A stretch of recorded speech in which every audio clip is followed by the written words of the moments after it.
Ahojte dětičky, dneska kdo ukradne nejvíc věcí vyhraje 5 korun. Nevím proč držím v pařátě tuhle kreditku, když ty věci budem krást, ale to je jedno. Ještě to trochu natáhnu tím, abyste dali substrát a zvoneček a taky tím, abyste si koupili to nejhnusnější oblečení na plané hračky překoupený z dark webu. Takže dětičky, nacházíme se před Teskem a já se bojím, že to dopadne blbě, protože tady jsem s těmahle 3 retardačníma mrdama. To posral ty hajzle. Fizi ještě jednou a ustřelím ti péro i s koulema. Lidi, jelikož mi Fizi řekl, že dneska kdo ukradne nejvíc věcí vyhraje 5 milionů korun, tak jsem se zapojil, takže první, co ukradnu, jsou nějaký malý barevný kostičky, nevím, co to je za značku, ale to je jedno.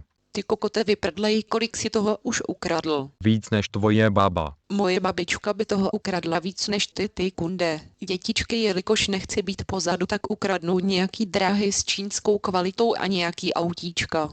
Beru i Adama Kajumiho a další kundoviny a já si myslím, že jsem toho ukradl hodně. Lidi, rozhodl jsem se, že taky něco ukradnu, jelikož jsem chtěl, aby mi Fizi zaplatil 300 korun, takže ukradnu třeba tyhle kruhy, který potom narvu Fizimu do prdele za to, co řekl na začátku videa. Pak ukradnu nějaký deskový hry, které jsou určeny pro dospělé. Tohle video je sice pro 4letý kidy, ale Fizi to nevystřihne, protože nemá ani na rohlíky a potřebuje, aby video mělo minimálně 8 minut a Fizi si tak mohl vydělat prachy. Musí ale doufat, že tohle video nedostane žlutý dolar. Jelikož si rád hraju na Cristiana Ronalda z Temu, tak ukradnu i nějaký míče. Dětičky, jelikož jsem si uvědomil, že jsem ještě nic neukradl, tak ukradnu tyhle skurvený sluchátka, pak ještě skurvenější sluchátka a nakonec ty nejskurvenější sluchátka. Následně ukradnu tyhle 2 vymrdaný klávesnice, který si doma rozkurvím o hlavu. Tak já si myslím, že jsme ukradli, co jsme potřebovali, platit nebudeme a naložíme to do černé dodávky, kterou unáším 3leté děti, o kurva nic jste neslyšeli. Tak lidi, tuhle chalenge jsem vyhrál já, protože jsem největší zloděj na světě a 5 korun mám v kapse. Musíme ale kurevsky rychle ujet těm policistům, kteří nás pronásledujou, jelikož nechceme, aby nás za tu krádež zatkli. Tak se mějte špatně a zatím čusíko z humíko.